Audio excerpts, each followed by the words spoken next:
اعوذ باللہ من الشیطان الرجیم بسم اللہ الرحمن الرحیم۔ شروع خدا کا نام لے کر جو بڑا ہی مہربان نہایت رحم کرنے والا ہے۔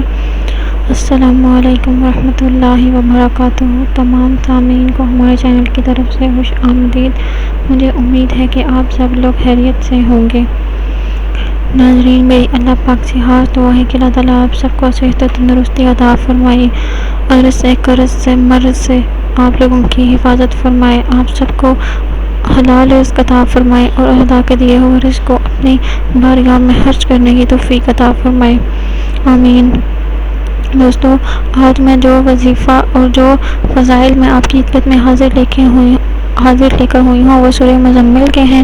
آج میں آپ کو سورہ مزمل کے فضائل و خواص سے آگاہ کروں گی، لیکن یہ بتانے سے پہلے میری آپ لوگوں سے چھوٹی سی درخواست ہے کہ آپ میری اس ویڈیو کو لائک کریں اور اپنے تمام دوستوں کے ساتھ شیئر کریں۔ شیئر آپ لوگوں نے صرف اور صرف اس نیت کے ساتھ کرنا ہے کہ یہ ویڈیو آپ لوگوں کے لیے صدقہ جاریہ کا اور ایصال ثواب کا ذریعہ بنے۔ ہو سکتا ہے کہ آپ ایک شیئر کرنے کی وجہ سے کسی انسان کی بہت بڑی پریشانی یا مسئلہ حل ہو جائے۔ دوستو، اب میں آپ کو سورہ مزمل کے فضائل و فوائد سے آگاہ کرتی ہوں۔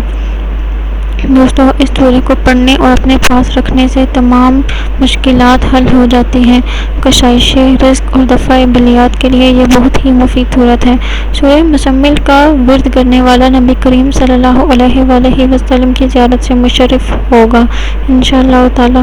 دیکھیں یہ کس قدر خوش نصیبی کی بات ہے، اور یہ ہر ایک مسلمان کا خواب بھی ہے کہ وہ نبی پاک صلی اللہ علیہ وآلہ وسلم کی زیارت کرے۔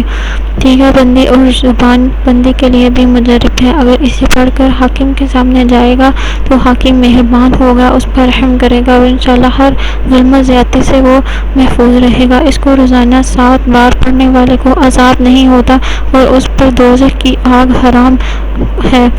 دیکھیں، اگر آپ سب لوگ بچنا چاہتے ہیں دوزخ کی آگ سے اور ہر قسم کے عذاب سے، تو آپ سورہ مزمل کو اپنی تلاوت اور اپنے روزمرہ کے کاموں میں سے ایک کام مختص کر لیں اور روز سورہ مزمل کی تلاوت کریں۔ اس سے آپ کو دنیا کے ساتھ ساتھ آخرت میں بھی بہت ہی زیادہ فائدہ ہوگا، کیونکہ یہ ایک نہایت برکت والی صورت ہے۔ میری دعا ہے کہ اللہ تعالیٰ آپ پر خاص اپنا رحم اور کرم فرمائے۔ دوستو، انشاءاللہ پھر ملاقات ہوگی آپ سے ایک نئے وظیفے اور ایک نئی ویڈیو کے ساتھ۔ تب تک کے لیے اللہ حافظ۔